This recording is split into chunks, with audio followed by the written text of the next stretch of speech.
The great hall of the Galactic Council stood silent as the judgment was read. Ambassador Chen Songmin felt her hands tighten on the smooth metal railing before her. Around the circular chamber, representatives from 47 species watched from their elevated platforms. The air processors hummed quietly, mixing atmospheric requirements for dozens of different life forms. "The evidence is clear," announced High Arbiter Vormak, his 4 eyes blinking in sequence. "Humanity has violated the sacred provision laws. Your species established 17 unauthorized colonies in contested space. The Catharan hegemony brought proof that cannot be denied." Chen wanted to speak, but the Arbiter raised one scaled hand for silence. "The Council remembers what happened to the Verkash civilization," Vormak continued. "They expanded without restraint. They consumed resources without thought for others. Within 3 generations, their wars destroyed 12 star systems. We will not allow history to repeat itself." From her platform to the left, Catharan Ambassador Mirkal stood. Her silver skin caught the light as she gestured toward the projection, showing human colony ships. "Look at their pattern of expansion. In just 200 years, humans spread to 30 systems. They show the same aggressive tendencies that ended the Verkash." Chen finally found her voice. "We expanded because Earth was dying from overpopulation. Our people needed space to live. We never attacked anyone. Every colony was built on uninhabited worlds. Worlds that were not yours to claim."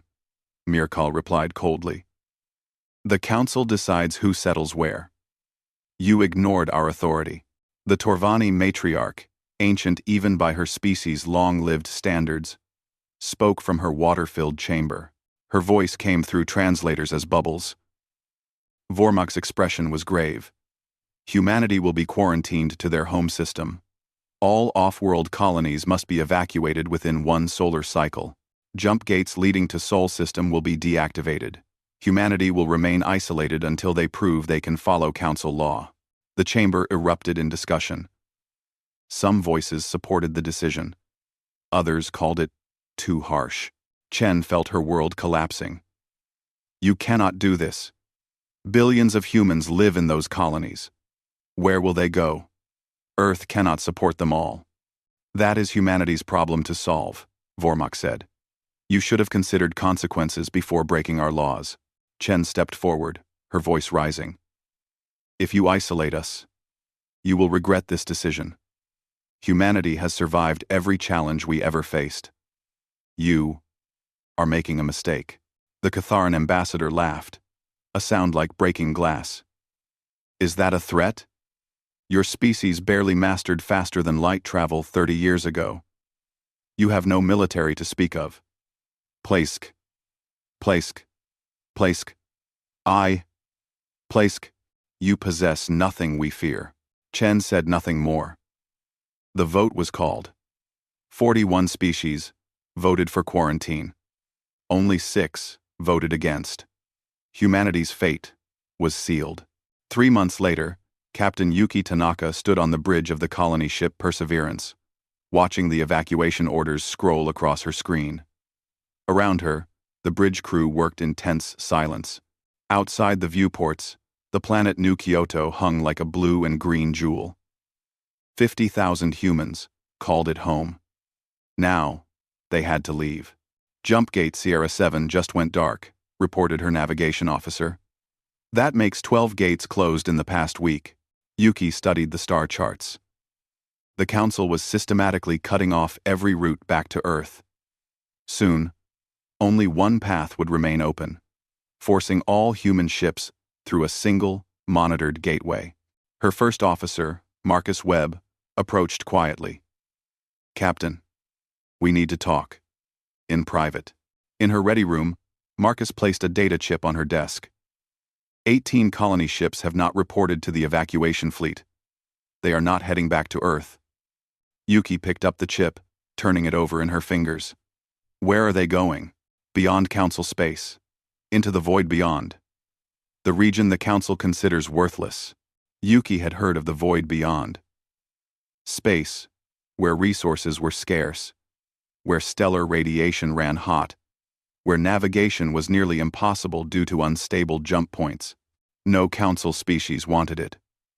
"That is suicide," she said softly. Marcus met her eyes.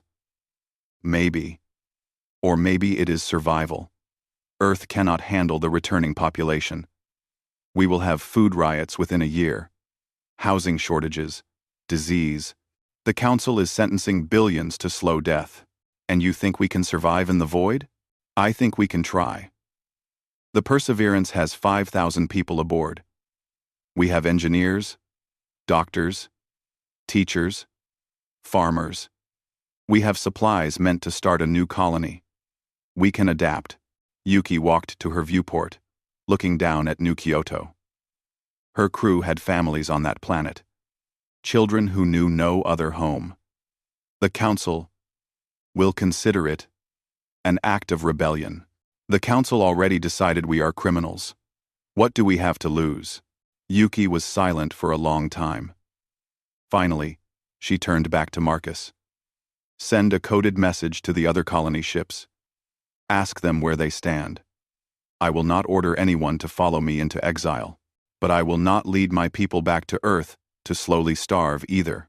Over the next 2 weeks, the responses came. 17 ships agreed to join the Perseverance. Together, they represented nearly 100,000 souls. Engineers created false transponder signatures. Navigation officers plotted secret routes. Medical staff stockpiled supplies. The night before the jump, Yuki sent a final message to her sister on Earth. She kept it simple, knowing the council would intercept it. "I am sorry. Tell Mother I love her. Tell her I am doing what I must to keep my crew alive. We will not forget humanity. One day, we will return." At dawn, 18 colony ships broke formation from the evacuation fleet. Council monitors screamed warnings. Defense ships scrambled, but they were too slow. The colony ships jumped to coordinates the council did not recognize, vanishing into the unmapped darkness of the void beyond. In the council chambers, Vormak received the news with cold satisfaction. "Let them go. The void will kill them within a year. The problem solves itself." But Mirkal stared at the star charts, at the empty space where human signals had disappeared. Something in her ancient instincts whispered a warning. Humans were survivors. What would they become in the dark, where no one watched? What would desperation teach them? She kept her concerns silent. The council celebrated their successful containment. Only Mirkal wondered if they had made a terrible mistake. The last jump gate to Sol system closed. Humanity was alone. 50 years had passed since the lost fleet vanished into the void beyond. In the medical bay of the Perseverance, Captain Yuki Tanaka lay in her bed, surrounded by children and grandchildren. Her hair had gone completely white. Her hands, once steady on ship controls, now shook with age. Her granddaughter Hana sat beside the bed, holding the old woman's hand. At 32, Hana had spent her entire life on the Perseverance. She knew no other home than the metal corridors and humming engines of the colony ship. "Tell me again," Hana said softly. "About Earth. About the sky." Yuki smiled, though it cost her strength. The sky was blue. So blue you could stare at it for hours. And at night, you could see stars. But they did not move. They stayed in place, permanent and stable. Not like here, where stellar drift changes the view every week. It sounds beautiful. It was. But this. Yuki gestured weakly at the ship around them. What we built here is beautiful too. We survived, Hana. Against everything the universe threw at us, humanity survived. 2 days later, Yuki Tanaka died peacefully. The entire fleet held a memorial. 18 ships, now connected by communication relays and shared resources, dimmed their lights in respect. Yuki had been the last of the original captains. Now, command passed to the generation born in exile. Hana Tanaka stood before the Fleet Council in the Perseverance's largest chamber. 17 other captains watched from their video screens. Their faces young compared to the leaders who had fled the council 50 years ago. These new captains had been children, or not yet born, when the lost fleet entered the void. "We face a choice," Hana began. "Continue as we are, or expand further into the void. Our resource situation is stable, but not comfortable. We need more mining operations." Captain Dmitry Volkov of the ship Defiant spoke up. "The asteroid field in Sector 47 shows promising mineral content, but the radiation levels would kill any council species within hours." Hana nodded. "But not us. We have adapted. Our ships have better shielding than any council vessel. Our crews take radiation exposure that would hospitalize other species. We can work where they cannot." It was true. 50 years in, the void had changed humanity. Not genetically, but technologically and psychologically. Engineers had developed closed-loop life support systems that recycled everything. Water, air, even organic waste was broken down and reused. Nothing was wasted, because waste meant death. Ship hulls had been reinforced with salvaged materials, layer upon layer, until they could withstand radiation that would melt council ships. Fusion drives had been rebuilt and improved, running on fuel sources abundant in the void but ignored by the council. Most importantly, humans had learned to navigate the impossible. The void's unstable jump, points, and stellar anomalies that terrified other species became familiar to human pilots. Children grew up learning to read spatial distortions the way earlier generations learned to read weather patterns. "We should vote on the Sector 47 operation," said Captain Lee Min-jun of the vessel Horizon's Hope. "But first, we have another matter. Long-range sensors are detecting unusual signals from council space." Hana pulled up the data on her screen. Distress calls. Hundreds of them. All on emergency frequencies. The pattern was wrong. Too many calls. Too widespread. All recent. "Something is happening," she said quietly. "Something bad." Over the next weeks, the Lost Fleet's communication specialists worked to decrypt and analyze the signals bleeding across the quantum bands. What they discovered sent chills through every captain. A new threat had emerged from dark space. The Skroth Swarm. A hive-minded species that consumed everything in its path. Council military forces were being shattered. The Catharan hegemony's famous fleet had been destroyed in 3 major battles. Colonies were going silent, their populations dead or absorbed into the swarm. The Lost Fleet gathered for an emergency council. The debate was fierce. "We owe the council nothing," Captain Volkov argued. "They exiled us. They left us to die. Let them face their own problems." Quote, "We need Volkov."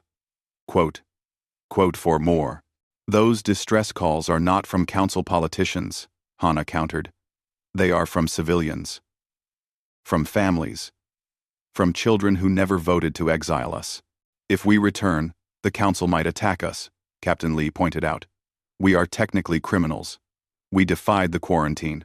If we do nothing, the swarm will eventually reach the void," said Captain Sarah O'Connor of the vessel New Dawn. "And then Earth. Our families are still in Sol system. The council sealed them in, but they are still our people." A young engineer named Paulo Santos stood up from the observer seats. "If they continue at their current rate, they will reach the edge of the void in 8 years. Sol system in 12. Running is not an option anymore." Silence fell over the council chamber. Hana looked at each captain in turn. She saw fear in their eyes, but she also saw determination. 50 years in the void had taught humanity something crucial. They could survive anything.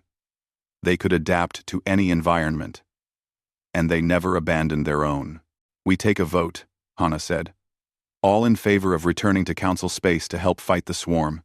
One by one, hands rose. 17 captains. Not a single voice of opposition. "Then we prepare," Hana declared. "We have lived in the dark for 50 years. We have survived where nothing should survive. Now we show the galaxy what humanity became in exile." The Lost Fleet began preparations. Engineers reinforced weapons systems, building armaments from salvaged materials and desperate innovation. Pilots trained in combat maneuvers that used the void's dangerous spatial anomalies as weapons. Marines practiced boarding actions in zero gravity and hostile environments. The ships themselves had become something new. Covered in layered armor plating, bristling with improvised weapons, their hulls scarred from decades of fighting against nature itself. They looked nothing like the sleek colony vessels that had fled the Council. They looked like survivors. They looked dangerous. 3 months later, the Lost Fleet gathered at the edge of the void. Ahead lay Council space. Ahead lay a galaxy that had forgotten them. Ahead lay the enemy that threatened all life. Hana stood on the bridge of the Perseverance, looking at the star charts one final time. Beside her, her first officer asked, "Captain, are we ready?" Hana thought of her grandmother, of the original captains who had chosen exile over surrender. She thought of the children born in darkness who had never seen a planetary sky. She thought of humanity, isolated and forgotten but never broken. "We are ready," she said. "All ships, jump on my mark." The Lost Fleet jumped toward Council space, toward battle, toward a reckoning 50 years in the making. Commander Zeketh of the Council Central Defense Command stared at his sensor display in confusion. His 3 hearts beat faster as he tried to make sense of the readings. 18 unknown vessels had just emerged from uncharted space, heading directly toward the embattled Torvani colonies. "Identification?" he barked at his sensor officer. "Unknown, Commander. Ship signatures do not match any known Council or Swarm vessels." "Wait. I am detecting human biosignatures." Zeketh's dorsal spines flattened in disbelief. "Impossible. Humans have been quarantined for 50 years. Their ships would not even make it this far from Sol System." "I am reading the data correctly, Commander. Those are human life signs. But the ships, they are wrong. They do not match any human vessels in our database." Zeketh pulled up the visual feed. What he saw made no sense. The approaching vessels were massive, covered in layers of mismatched armor plating. Weapon ports bristled along their hulls. Scarring and repair marks covered every surface. They looked like ships that had fought 1,000 battles. They looked dangerous. "Get me a communication channel," Zeketh ordered. The main view screen flickered to life. A human woman appeared, younger than Zeketh expected, with dark hair pulled back and eyes that held no fear. Behind her, he could see a bridge filled with equipment he did not recognize. "This is Captain Hana Tanaka of the human vessel Perseverance. We received your distress signals. We are here to help." Zeketh's confusion turned to anger. "You are violating Council law. Human vessels are forbidden outside Sol System. You will turn back immediately or be fired upon." Hana's expression did not change. "Commander, the Torvani colonies are under attack by the Swarm. You have maybe 4 hours before they fall. You can waste time threatening us, or you can let us help." "The Lost Fleet," Zeketh said suddenly, recognition dawning. "You are the ships that disappeared 50 years ago. The ones who defied the evacuation order. Yes. We survived in the void beyond. We learned things out there. Things that can help you now." Zeketh wanted to order them destroyed, but his sensor officer was feeding him updated reports from the Torvani colonies. The situation was desperate. 3 swarm bioships were converging on the Council defensive line. His ships were taking heavy casualties. If the colonies fell, 5 billion Torvani would die.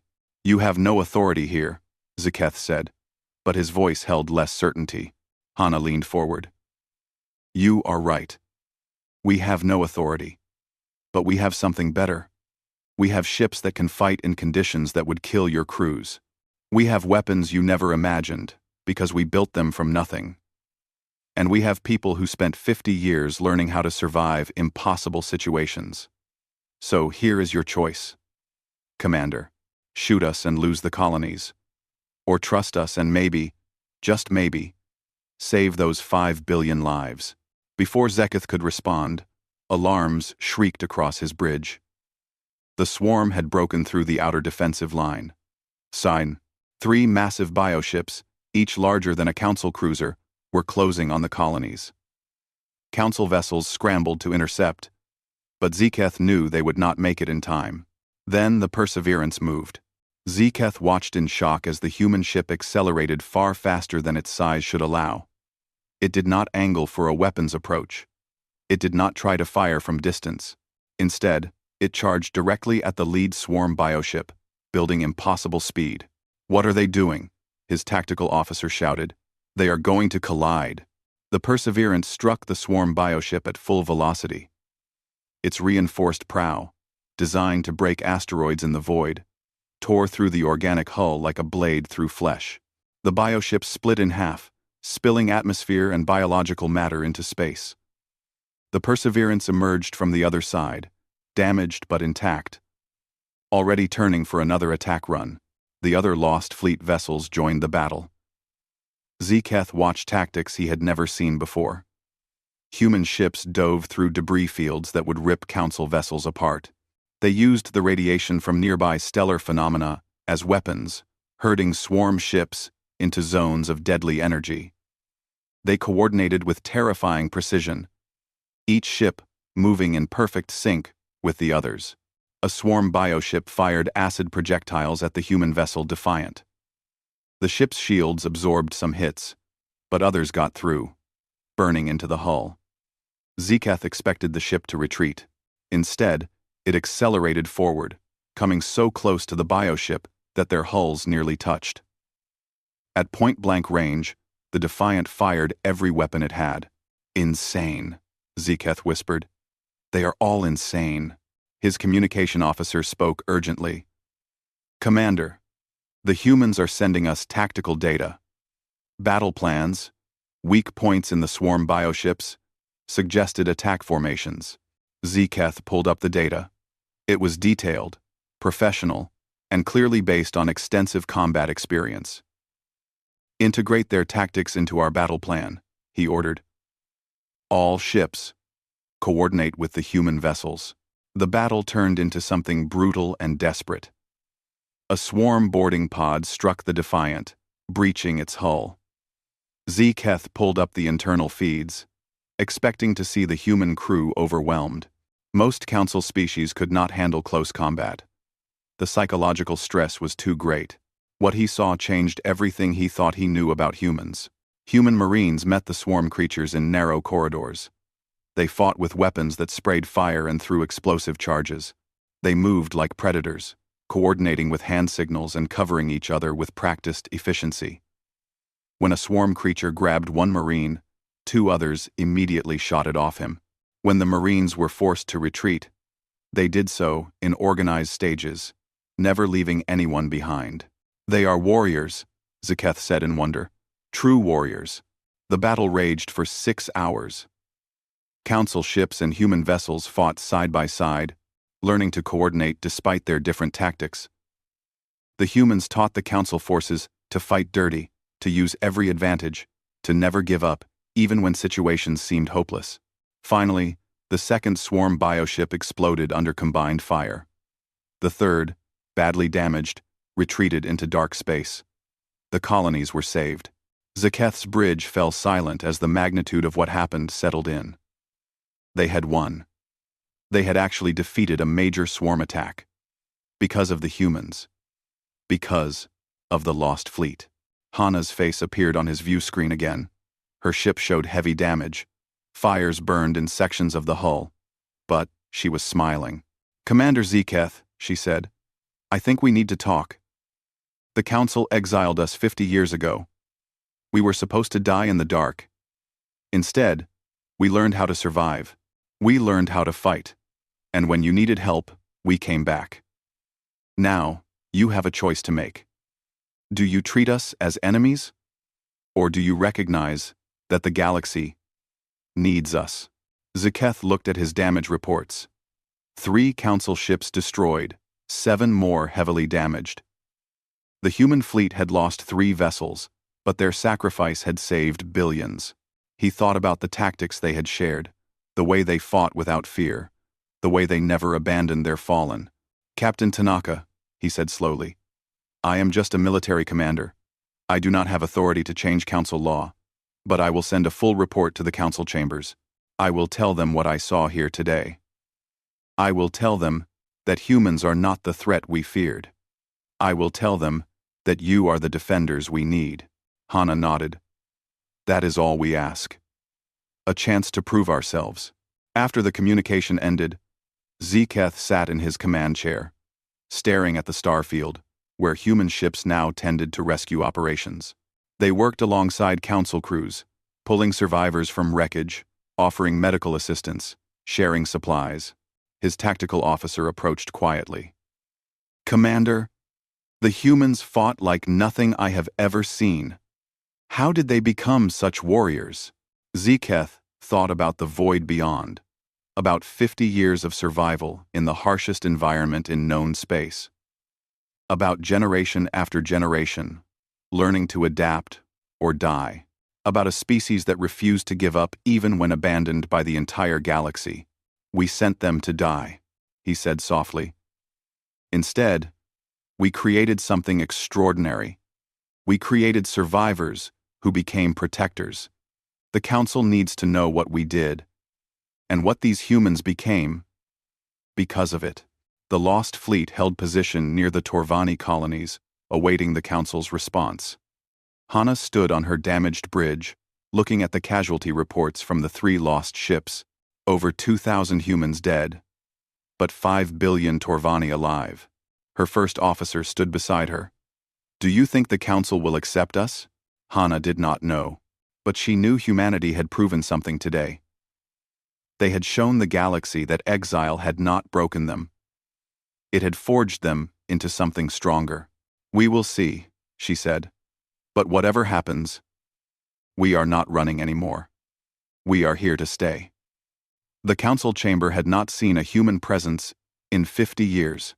Now, as the great doors opened, every representative turned to watch. Captain Hana Tanaka entered first, followed by 17 other captains from the Lost Fleet. They wore pressure suits, marked with scars and repairs. They moved with confidence that spoke of people who had faced death and survived. High Arbiter Vormak observed them from his elevated platform. These humans looked different from the apologetic ambassador he remembered from decades ago. These humans looked hard, dangerous, but also tired. They had clearly fought a long war just to stay alive. "The Council recognizes the human delegation," Vormak announced. "We received Commander Zeketh's report of your actions at the Torvani colonies. Your assistance is noted." Katharan Ambassador Mirkal stood, her silver skin gleaming. She had aged well, unlike Vormak, whose scales now showed their years. "However," Mirkal continued, "you remain in violation of council law.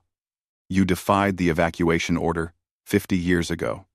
You established unauthorized settlements in the void beyond. You crossed into council space without permission. These are serious crimes." Hana stepped forward. "We survived where you sent us to die. We built homes in places you considered worthless. And when you faced destruction, we returned to save you. If that makes us criminals, then the Council's laws are wrong." Gasps echoed through the chamber. No one spoke to the Council so directly. Mirkal's eyes narrowed. "You will submit to Council authority. You will return to Sol System. The quarantine remains in effect." "No." The single word hung in the air. Hana stood straight, meeting Mirkal's gaze without flinching. Behind her, the other 17 captains moved to stand beside her in solidarity. "Explain yourself," Vormak demanded. Hana pulled up a holographic display. Star charts appeared, showing swarm movements across the galaxy. "While you debate laws, the real threat grows. The swarm is not just attacking outer colonies. Our sensors detected their movements during our return. They are far larger than you realize. Seed ships have infiltrated dozens of systems. Hidden breeding grounds exist in dark space sectors you do not monitor." "Relected. Monitor." She expanded the display, showing projected swarm expansion vectors. At current rates, the swarm will reach core council worlds within 5 years. They will overwhelm your defenses. Your military is designed for peacekeeping, not total war. You are not ready for what is coming. The Torvani matriarch spoke from her water chamber. You offer this information freely? Yes. Because if the council falls, humanity falls with it. We do not want to see the galaxy consumed. Then what do you want? Vormak asked. Hana met his gaze. Full council membership, recognition of human territories in the void beyond, and limited claims in outer rim sectors away from established worlds. The end of our exile. In exchange, we share everything we learned in the void. Our survival technologies, our combat tactics, our knowledge of how to fight in environments that kill other species. Unacceptable, Mirkal said immediately. You ask for rewards for breaking our laws. Captain Dmitry Volkov stepped forward. We ask for recognition of what we earned. Every world we settled was worthless to the Council. Every technology we developed came from necessity. Every tactic we learned came from fighting to survive. We took nothing from you. We built everything ourselves. The chamber erupted in argument. Some representatives supported humanity's return. Others demanded punishment. The debate raged for hours.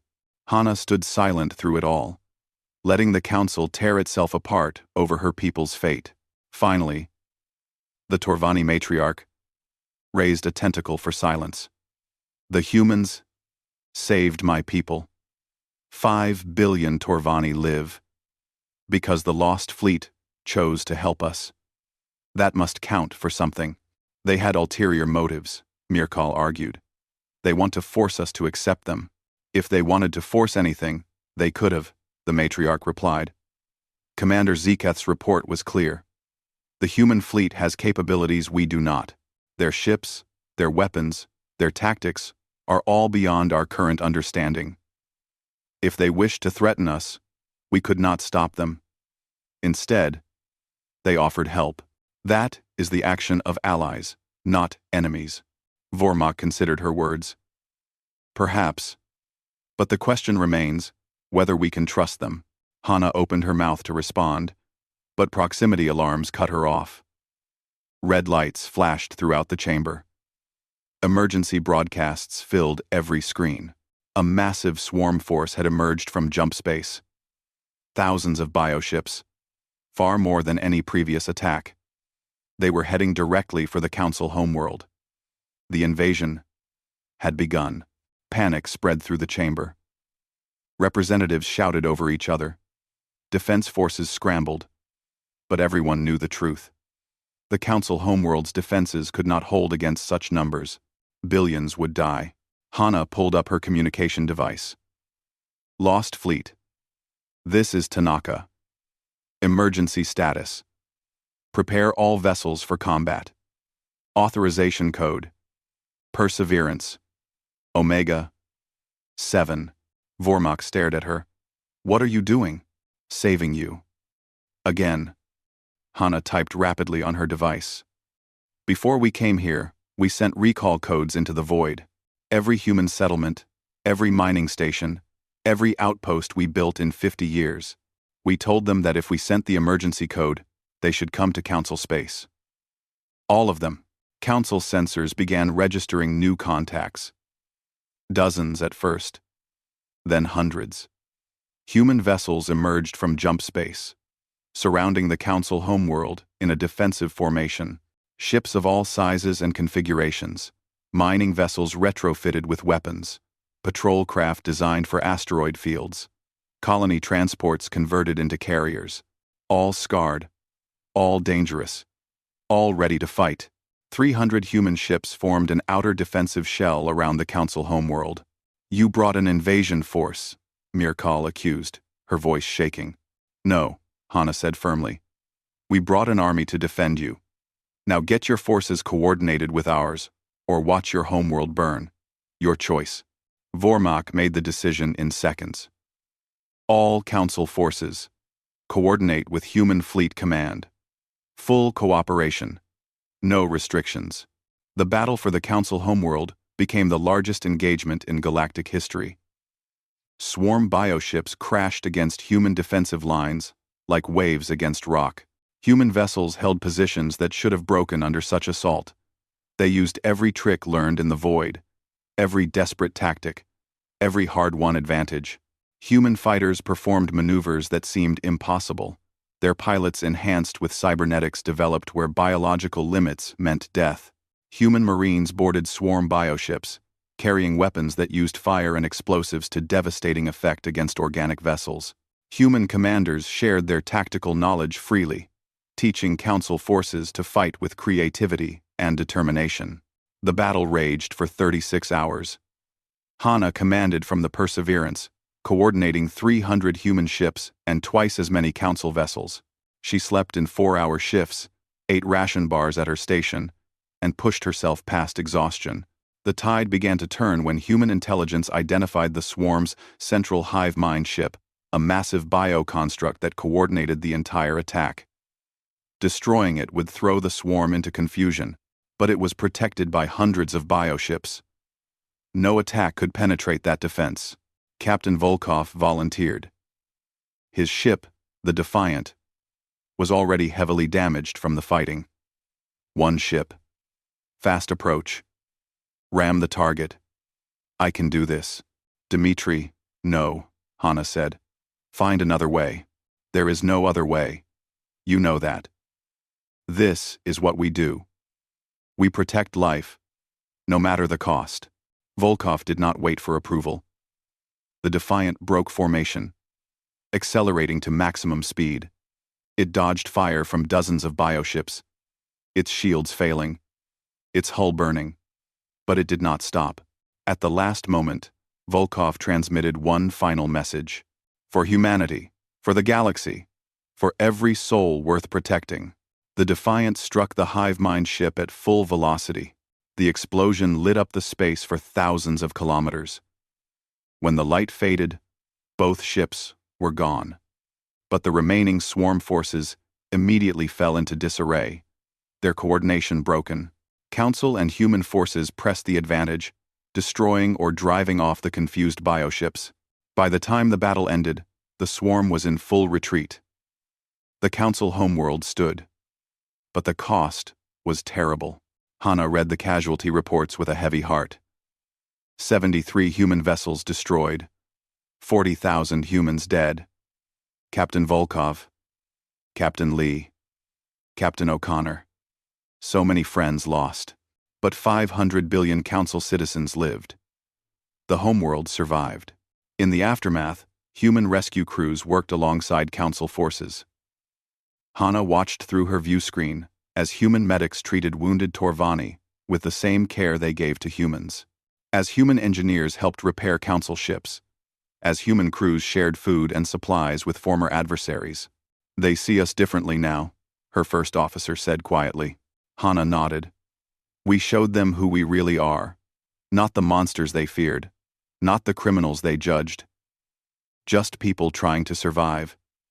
People willing to sacrifice for others. The Council would reconvene soon. The debate over humanity's place in the galaxy would continue. But Hana knew something had changed. The galaxy had seen what humans could do, what they would do to protect innocent life. Whatever the Council decided, humanity was not going back into exile. They had earned their place among the stars through blood and sacrifice, and no law could take that away. 3 days after the battle, Hana walked through the refugee camps established on one of the Council homeworld's moons. Human and Council citizens mixed together, helping each other rebuild temporary shelters. She watched a human engineer show a Torvani family how to repair their atmospheric regulator.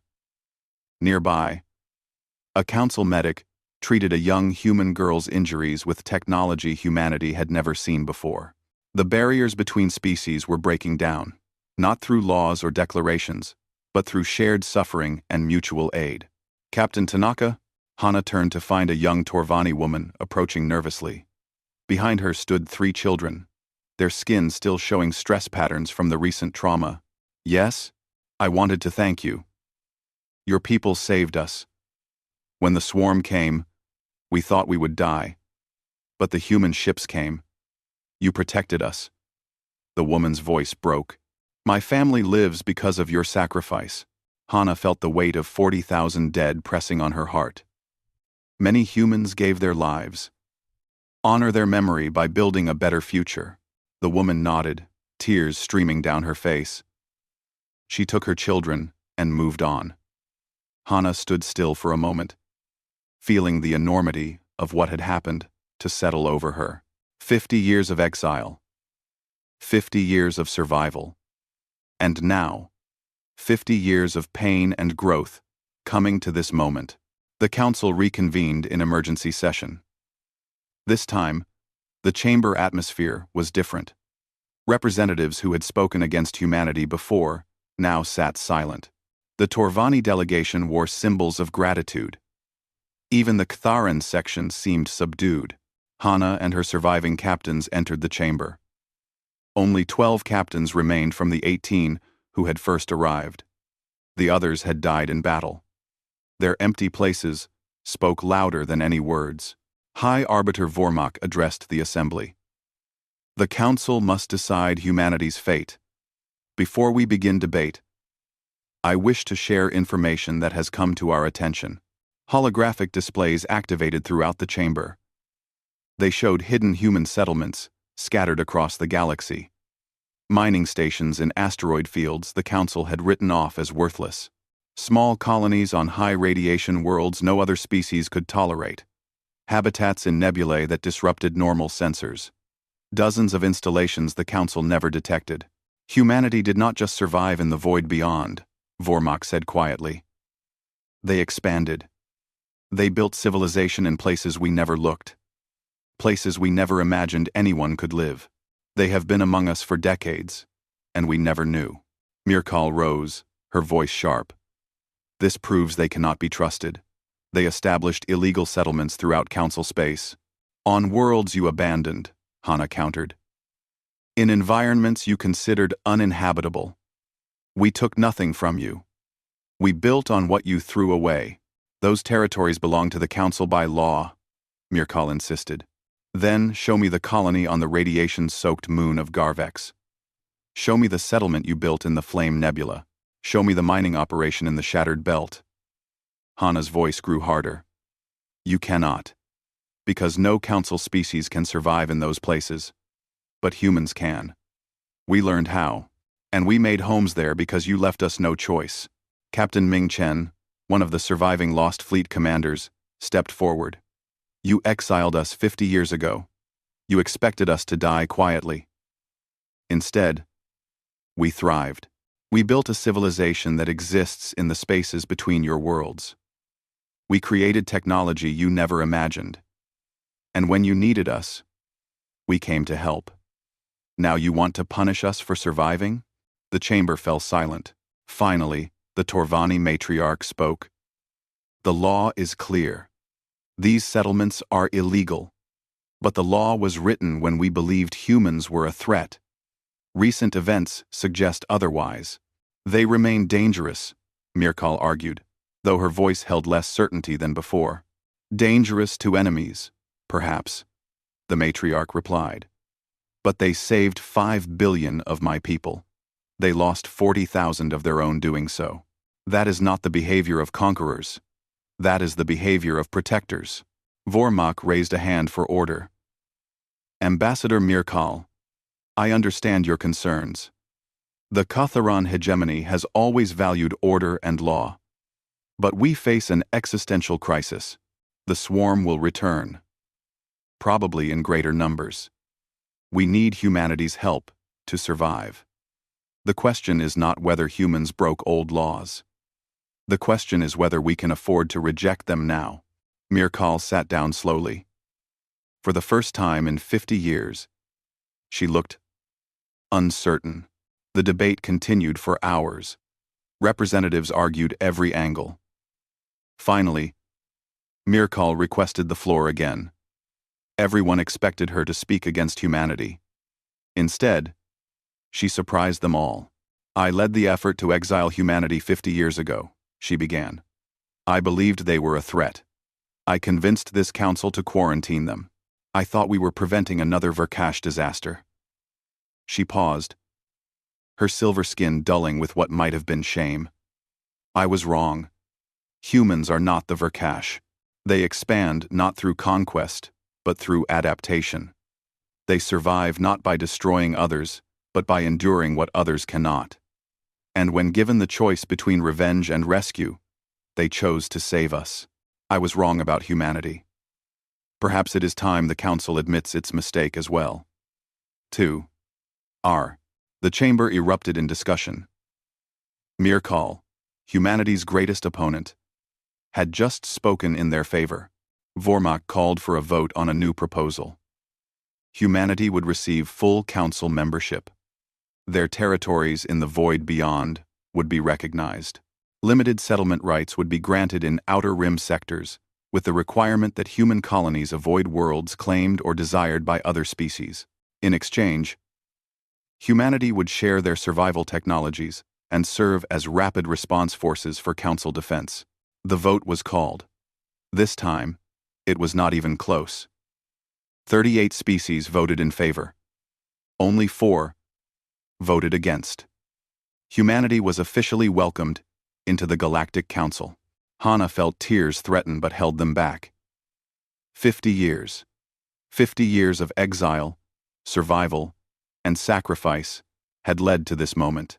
After the session, Mirkal approached Hana privately. The old Katharan seemed smaller than before, as if the weight of her mistake had physically diminished her. "Captain Tanaka, I owe you an apology. I wronged your people. I sent you to die." Hana studied her former adversary. She could see genuine remorse in the alien's eyes. "You did what you thought was right. You were trying to protect the galaxy, and instead, I nearly destroyed it by eliminating the ones who could save it." Mirkal's voice was bitter. "What we did to humanity, it was cruel." Mirkal's. It was, Hana agreed. She would not pretend otherwise. But pain teaches lessons. Exile made us stronger. Desperation made us innovative. Maybe we needed that crucible to become what the galaxy needed. That does not excuse our actions. No, but we can move forward anyway. Learn from the past. Build a better future. Mirkal nodded slowly. "Your people are remarkable. I hope I live long enough to see what humanity accomplishes now that you are free." 2 weeks later, the first official transmissions were sent to Sol system. The jump gates, closed for 50 years, reopened. The quarantine ended. Humanity's homeworld would finally learn what happened to the lost fleet. Hana stood on the Perseverance's bridge as the message transmitted. She imagined Earth receiving it. Imagined families learning that their lost relatives had not only survived, but had saved the galaxy. Imagined the joy and tears as people realized they were no longer alone. Her chief engineer, Paulo Santos, stood beside her. "Do you think Earth will forgive the Council?" "I think Earth will be too busy celebrating to worry about forgiveness right now. Later, maybe there will be anger. But we survived. That is what matters." Paulo nodded, then asked the question many were thinking. "Captain, the Council accepted us because they need us, because we are useful. Do you think they truly respect us?" Hana looked out at the stars, thinking about everything humanity had endured. Some do. Some fear us. Some still doubt us. But we earned our place through actions, not words. We proved who we are. That is enough. The first ships from Sol System arrived 3 weeks later. The reunion was emotional. Families separated for 50 years finally embraced. Children met parents they had only known through old messages. Siblings who had gone separate paths decades ago found each other again. But Earth brought news too. The home system had struggled during the quarantine. Overpopulation had caused exactly the problems Chen Songmin had predicted. Food shortages, Resource wars. Disease. Billions had suffered because of the Council's decision. There was anger. There were calls for retribution. But there was also hope. Now, the jump gates were open. Now, humanity could spread across the stars freely. The age of suffering was over. 6 months after the Council vote, Hana attended the dedication ceremony for the memorial wall on the Council homeworld. It honored all who died, defending the homeworld from the swarm. Human names were carved alongside Council species. No distinction, no separation. Just heroes who gave their lives for others. She found Captain Volkov's name and placed her hand against the cold stone. "We made it, Dmitri. We are finally home." A young human boy approached, maybe 8 years old. He looked up at Hana with wide eyes. "Are you Captain Tanaka? From the Lost Fleet?" "Yes.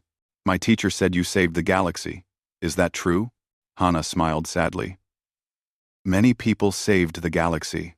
I was just one of them. But you came back even though the Council was mean to us." "Why?" Hana knelt down to the boy's level. "Because saving lives is more important than holding grudges. Because protecting others is what makes us human. And because we never give up. Even when things seem hopeless."